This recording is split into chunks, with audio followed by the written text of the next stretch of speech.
the trips were all, touch wood, extremely successful.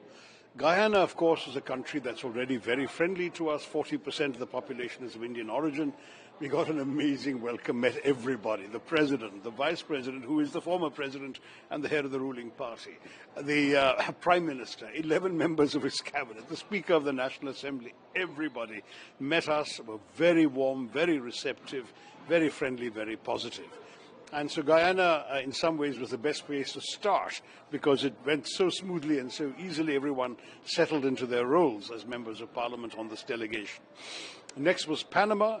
A little more of a challenge, but they were very receptive, and when we explained things to them, they were totally welcoming.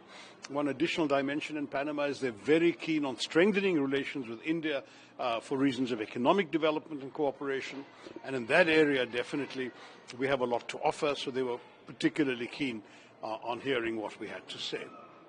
Colombia was a different kind of challenge because they had not been, unfortunately, very supportive.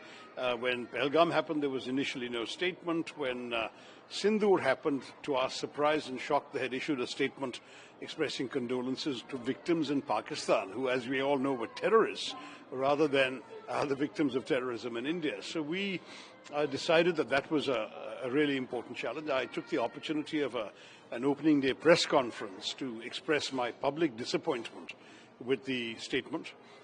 And explain that, if there is a need for us to explain our position better to the Colombians, we will do so. And by next morning, I'm very pleased to say when we met the acting foreign minister, she announced that they had withdrawn that statement and that they would speak much more positively of us, which she did. And then, of course, similar meetings with the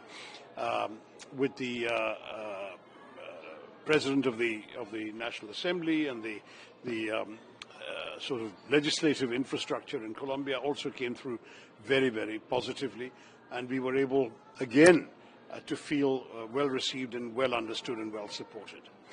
Brazil was essentially very intense because we arrived on a Sunday when obviously not much was possible in terms of meetings. I had a couple of informal meetings with diplomats I knew previously, but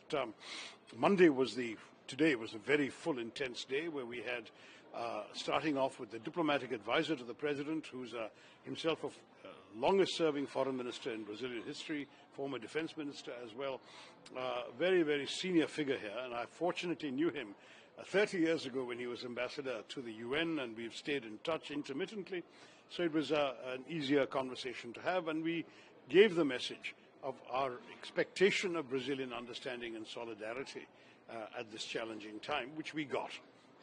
Subsequently, we met with the heads of both the Senate Foreign Relations Committee and separately the head of the Lower House Foreign Relations Committee. The head of the Senate Foreign Relations Committee is also the chairman of the India-Brazil Friendship Group, and he was very positive, understandably. The second discussion, we got good questions from them, and that too went very, very well. Then we had the vice president. We also met with the foreign minister, the acting foreign minister earlier, and the acting foreign minister of Colombia had been again very receptive to our message, heard us out, and accepted fully our side of what had happened, and said that Brazil would indeed take this forward. And then we met the vice president of the country, who is not just the number two in their system, unlike ours. The vice president also is a minister and is the Minister for Trade and Industry. He is a former governor of a state called Sao Paulo, the most populous state, where there is a tremendous amount of interest in Indian entrepreneurship and business. There's a big aluminium factory there and so on. And so again, very warm and friendly, and the conversation went on for about an hour, during which he ended up expressing completely strong and unconditional solidarity with India in its struggle against terrorism. So I must say, looking back on these 4 days, we have been blessed and fortunate that we had really successful meetings everywhere. The next stage is Washington, D.C. We had already been to New York on our way into Guyana. We stopped via New York in transit, and we went to the 9/11 memorial to victims of terrorism to show that that we were coming on this crusade, as it were, against terrorism. And that was a good symbolic gesture to begin with, but we're not going back to New York, we're now only in Washington.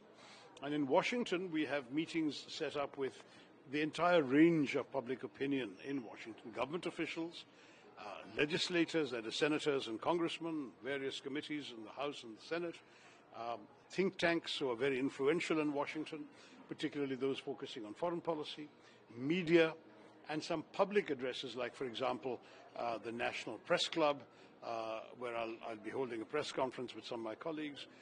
There's going to be an event at the embassy, in fact, two events at the embassy, one for the Indian community on one evening, and another evening there's going to be an event which will actually showcase India's connection with the sort of influential opinion makers across Washington, some 80 to 100 guests. These are not mainly Indians. The Indians are mainly coming on the 4th. So it's a very interesting mix of people, and I will say that a mix of functions, I beg your pardon. And I will say that it's going to be fairly demanding. I have been asked to spend, though some of my colleagues will leave on the morning of Friday the 6th, I've been asked to spend the rest of the day giving 6 or 7 interviews, 7 or 8 interviews to individual American channels and broadcasters, podcasters, and so on. So that will also give us an opportunity to get our message out. It's a challenging environment. America is a very crowded media space. It's the world news generator, and for them, therefore, our story may not be top of the mind. But if we can get the attention of those who care about South Asia, those who care about India, those who care about terrorism, we can get our message across very, very easily. So the 3 countries that you recently went were part of the United Nations Security Council, right? Non-permanent member, and you will be heading to USA. 3 out of the 4. That is Panama, Guyana, and Colombia. And now you will be heading to USA, which is a permanent member Correct. of the United Nations Security Council. How important does it become for India to give a message to such people? No, so the US is important to us at all levels because, frankly, the Security Council, in a sense, is a small part of our relationship with the US, which is huge, whether it comes to trade, whether it comes to defense, whether it comes to intelligence sharing, whether it comes to our participation in the Quad, in the G20. There are just so many avenues in which we cooperate with the US, and then there is the phenomenally important Indian-American community, some 4 to 5 million people of Indian descent in America, who are the largest, most successful ethnic group when it comes to median income and so on. This is a very, very important community, and for us, we will do our very best, obviously, to get our message out to whoever in the US is prepared to listen. It's no accident that the Pakistanis have also sent a delegation abroad, but they're not going to as many countries as the Indian delegations are. They're focusing on what they consider a few key capitals, namely Washington, Brussels, London. That seems to be the thrust of the Pakistani effort. We have gone to all those capitals and more. But when I say we, I don't mean just me, all the other MP delegations. But in Washington, we'll have the interesting phenomenon of the Pakistani delegation in America on almost exactly the same dates. They've been in New York, I believe, today and tomorrow they'll be in New York. Thereafter, yesterday and today, I beg your pardon, in New York. Tomorrow onwards, they will be in Washington while we are in Washington on the same dates. So there's going to be some, perhaps, increase in interest because of the fact there are 2 dueling delegations, as it were, in the same city. So since this India-Pakistan war, United States is one country that has always been on headlines because of Donald Trump, who has been claiming a mediation or getting a ceasefire between the 2 countries. During our engagements there, will this come up? How do I know what will come up, Ayushi? We'll have to wait and see what questions people ask. Look, we have enormous respect for the American presidency, and we will speak with that respect in mind.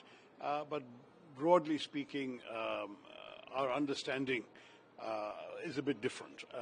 We had consistently said from the very beginning on May 7th that we are not interested in prolonging conflict. This is not the opening salvo in some sort of war. All it is retribution against the terrorists, period. If Pakistan had not reacted, we would not have reacted. That would have been the end of that. Pakistan chose to react with shelling, then we reacted to the Pakistan reaction. And throughout every day, the message was the same from India to everybody who would listen. If they hit, we'll hit. If they stop, we'll stop. We don't want war. We want to focus on our growth and development. This message was given to everybody. Our foreign minister was getting calls from other foreign ministers. He was saying the same thing. So in that sense, No one needed to persuade us to stop. We had already said stop. So if there was any persuasion by the American president or his senior officials, it would have been persuasion of the Pakistanis. They would have had to be persuaded. We don't need to be persuaded because we don't want war. We want to focus on development. That's the basic message. So Western media seemed to have ignored India's proof of damage to Pakistani assets and relied on Pakistani military briefings. What will you say on Western media hypocrisy, who even called terrorists as gunmen? And since you are going to give interviews there, are you going to change? Let's wait and see till I actually encounter the Western media rather than telling the Indian media first. But thank you, Ayushi, for the question. I'm forewarned. Last question. Washington, D.C. also holds headquarters of big financial institutions like World Bank And IMF, yeah. World Bank recently unveiled a $40 billion long-term financial support to Pakistan, and IMF also bailed out recently. What is your assessment on that? See, we don't begrudge any country its development. If the money is to be spent truly on getting people out of poverty or helping deal with development issues, why would we object? We are humane. We believe in all the sort of well-being of the poorest of the poor in any country. But if that money simply enables Pakistan to divert more resources to supporting terrorism, to arming themselves to attack us, and so on, then it would be most unfortunate. And I hope that the World Bank and the IMF, both of which are bodies in which India does have some influence, I hope they will both be told by our diplomats there that it is extremely important to have complete safeguards to ensure that this money is only spent the way it's supposed to be spent. Money is, after all, fungible, right? Let's say you were going to spend 10 rupees on defense and somebody comes and gives you 20. You will happily take 10 and put the other 10 to defense and save yourself the first 10. This is the kind of human nature. So any lender must take adequate precautions to ensure that their money is only spent for the purposes for which it is being given. Otherwise, frankly, we would not object normally to development assistance per se. Our objection is to the misuse of financial freedoms made possible by this assistance. So there was also a terror attack in USA in border. What do you say on that? Well, we immediately reacted. As soon as we saw the reports, the delegation I consulted and I issued a tweet, which they've all retweeted, saying that we express shock and condemn the terrorist attack. We were relieved there was no loss of life. And we endorsed the Secretary of State's message, which is that he said terrorism has no place in our country, and that terrorism has no place in either his country or ours. When we don't believe that terrorism should have any place in any civilized nation. And that message is something we will underscore.